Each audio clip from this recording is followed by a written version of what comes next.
오늘 우리에게 주시는 하나님의 말씀은 신약성경 마태복음 5장 43절로부터 48절까지 말씀이 되겠습니다.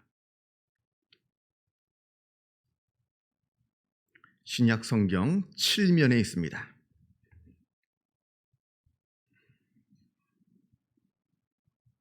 마태복음 5장 43절로부터 48절까지 말씀을 봉독합니다. 이 계시의 말씀을 봉독할 때에 살아계신 하나님의 음성을 다 함께 들으실 수 있기를 바랍니다.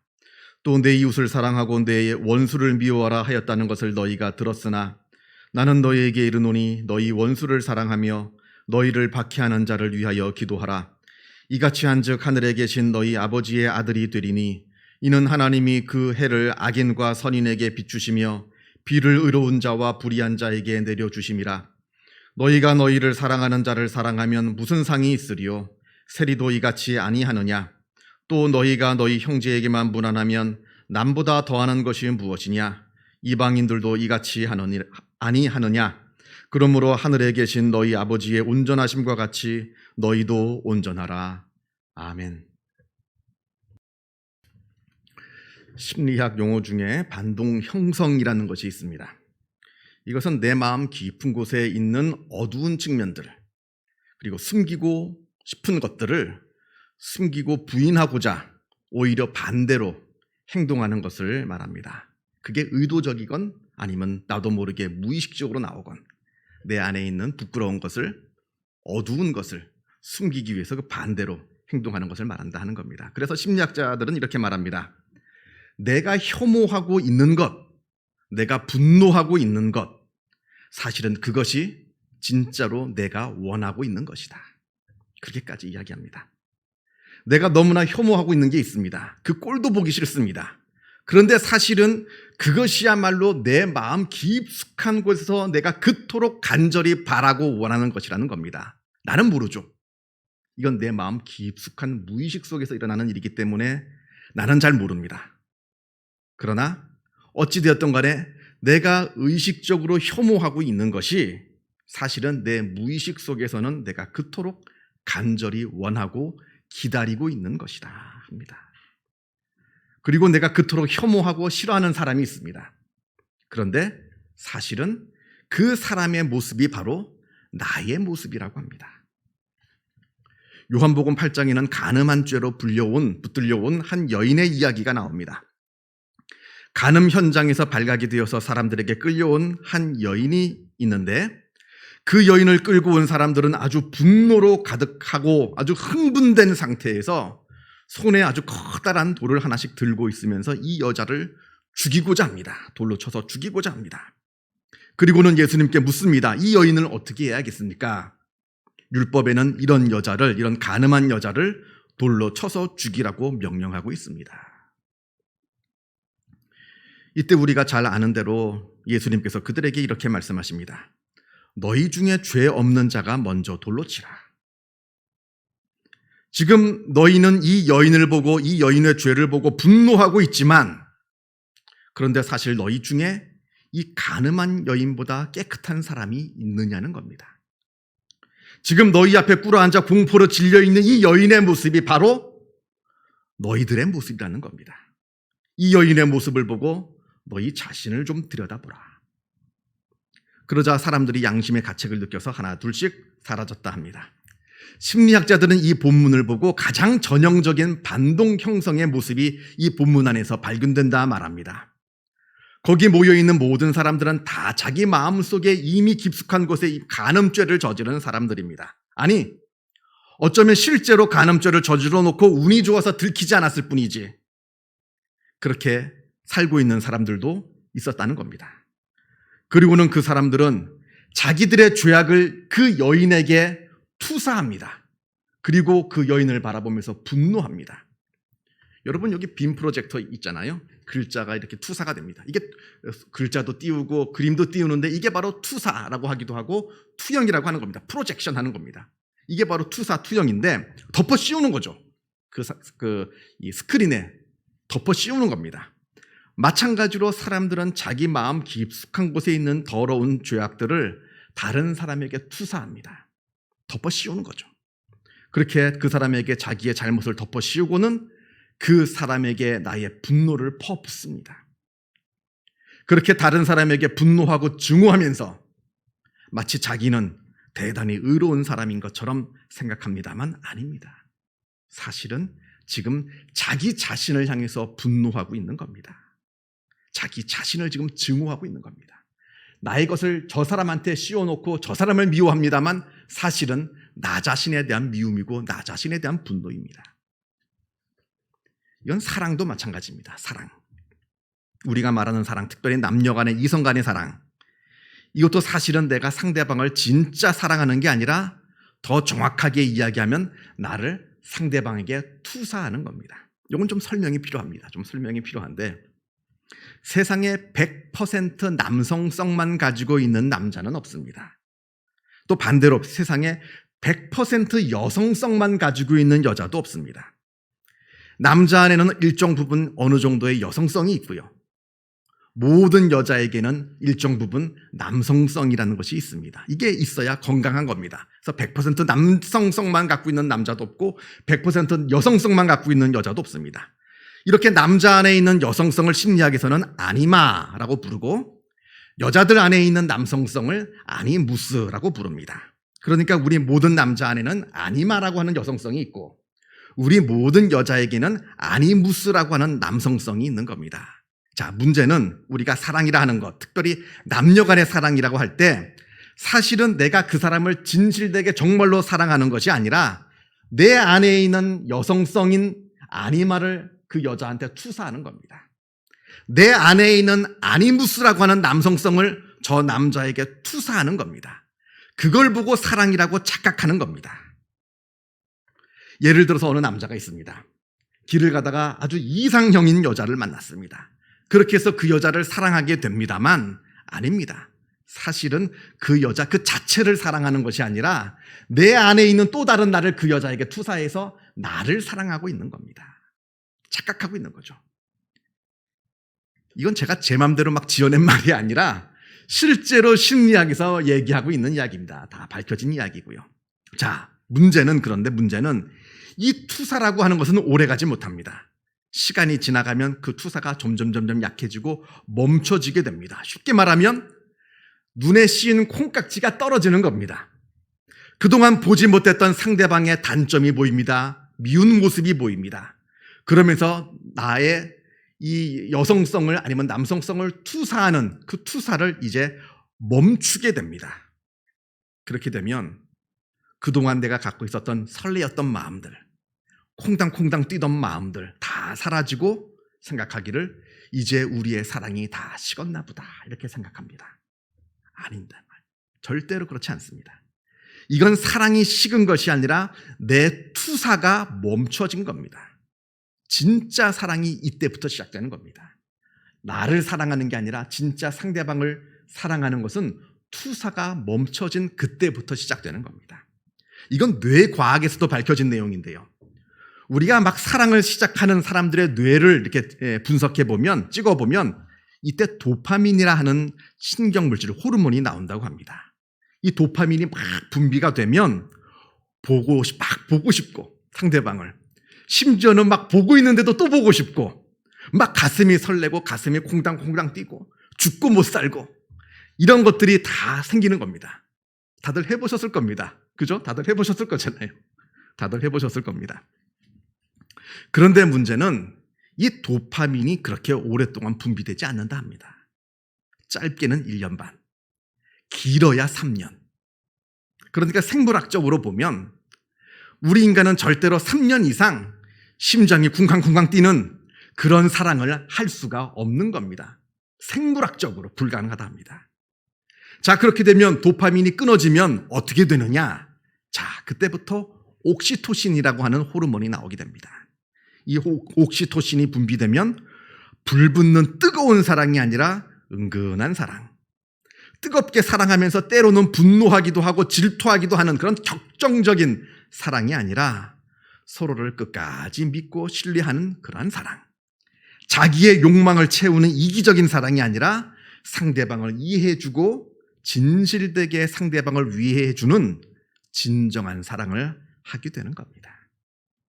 자, 그래서 여러분 중에 만약에 3년 이상 연애를 했고 또 3년 이상 부부로 살았는데도 아직도 보고 있으면 보고 싶고 마음이 콩당콩당 뛰고 있는 분이 계시다면 빨리 병원에 가보셔야 됩니다.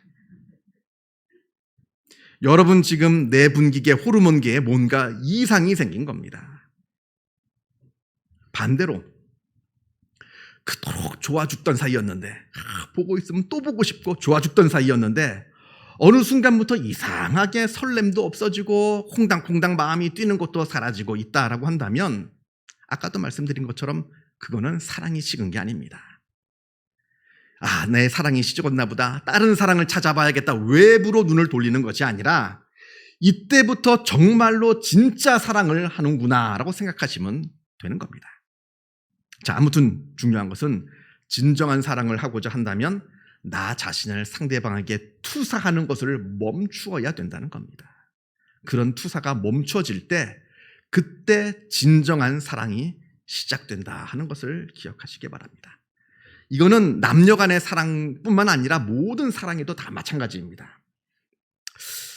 저는 2011년으로 기억하는데요. 여러분도 아마 기억하실지 모르겠습니다. 그 2011년에 아주 충격적인 사건이 하나 벌어졌습니다.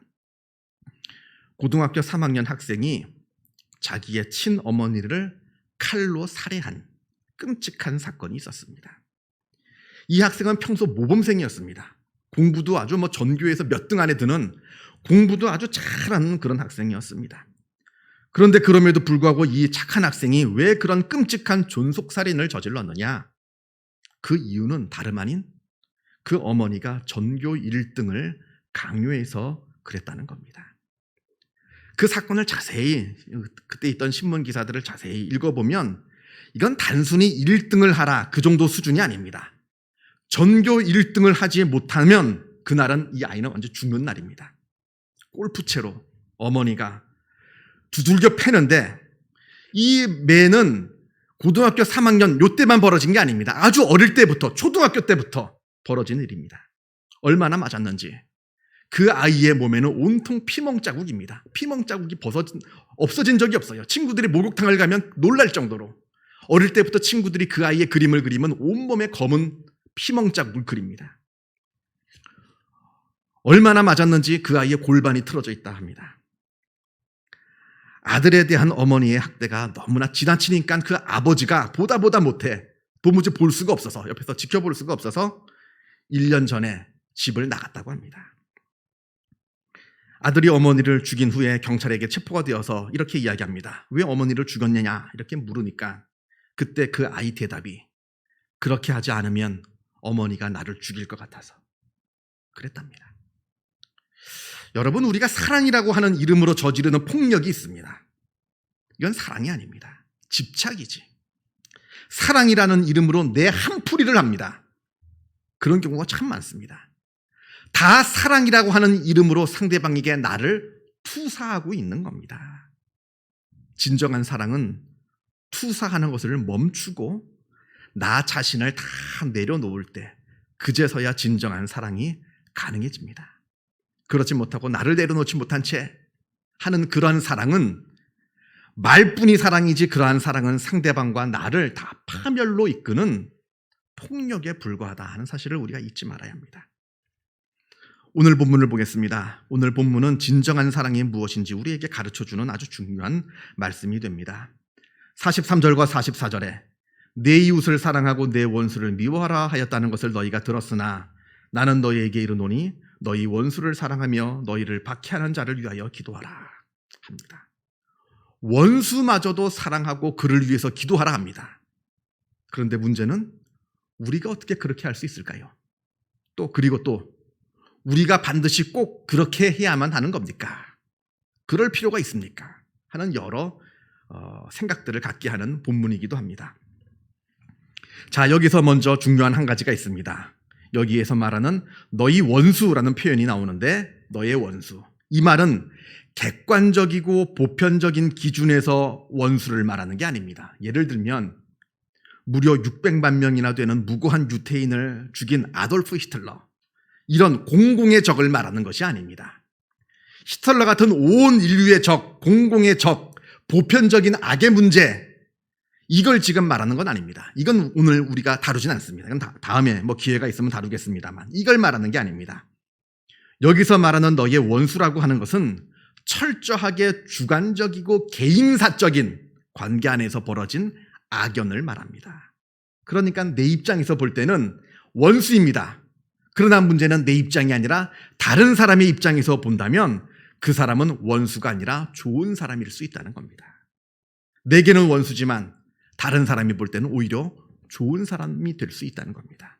더 큰 문제는 나에게는 원수일지 모릅니다만 하나님이 보실 때도 하나님께서 사랑하시는 소중한 하나님의 자녀일 수도 있다는 겁니다. 자, 이 말은 반대로 해석할 수도 있습니다. 나도 누군가에게는 용서받지 못할 원수일 수도 있다는 겁니다. 잊지 말아야 합니다. 어쩌면 나도 나 자신도 모르는 새에 누군가 나를 보면서 피눈물을 흘리고 있는지도 모릅니다. 누군가 나를 보면서 분노하면서 치를 떨고 있는지도 모른다 하는 겁니다.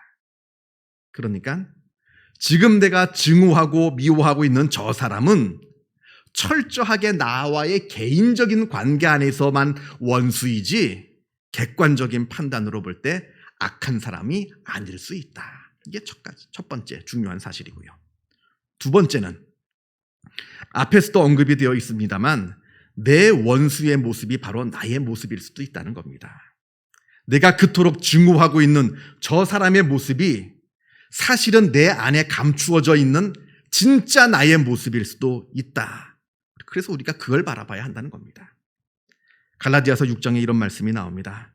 형제들아, 사람이 무슨 범죄한 일이 드러나거든 신령한 너희는 온유한 심령으로 그런 자를 바로잡고 너 자신을 살펴보아 너도 시험을 받을까 두려워하라.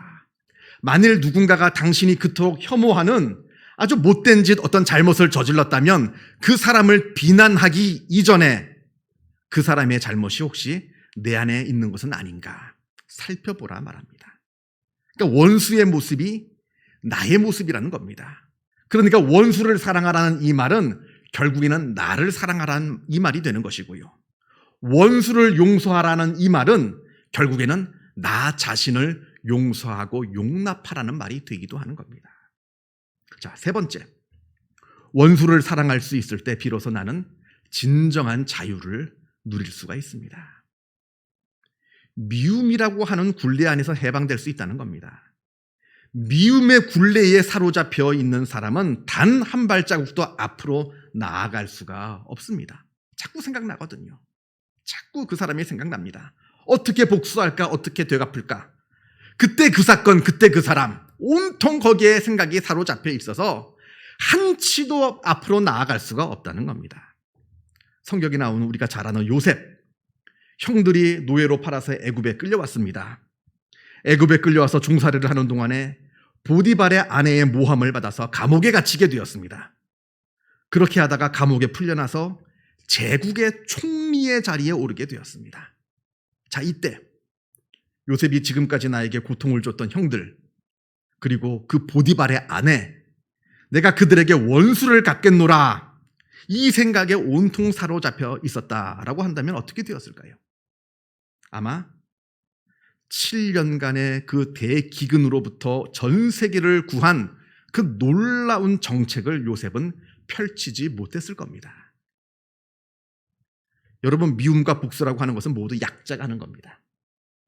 강자는 누구를 미워하는 것에 자기의 소중한 시간을 그리고 소중한 정열을 빼앗기지 않습니다. 허비하지 않습니다. 왜냐하면 미움과 복수라고 하는 것은 과거에 속한 것이고 지혜로운 사람은 미래를 생각합니다. 용서와 사랑은 미래를 향해 나아갈 수 있게 하는 것이기 때문에 그러합니다.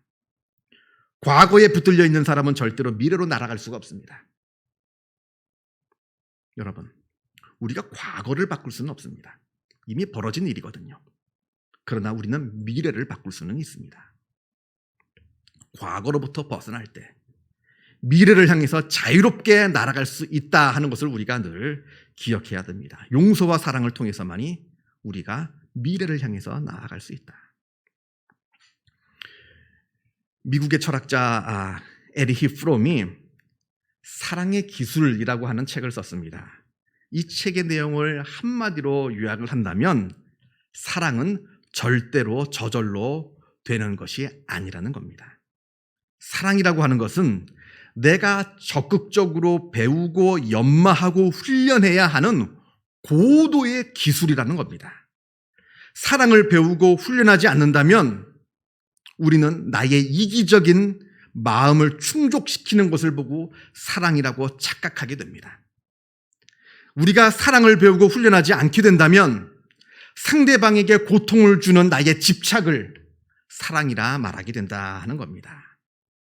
나의 원수마저 사랑하는 법을 배우지 못하게 된다면 나는 절대로 나 자신을 사랑하는 법도 배우지 못하고 내가 내 원수를 용서하는 법을 배우지 못하게 된다면 나는 나 자신도 용납하고 용서하는 법을 배우지 못하게 된다는 겁니다.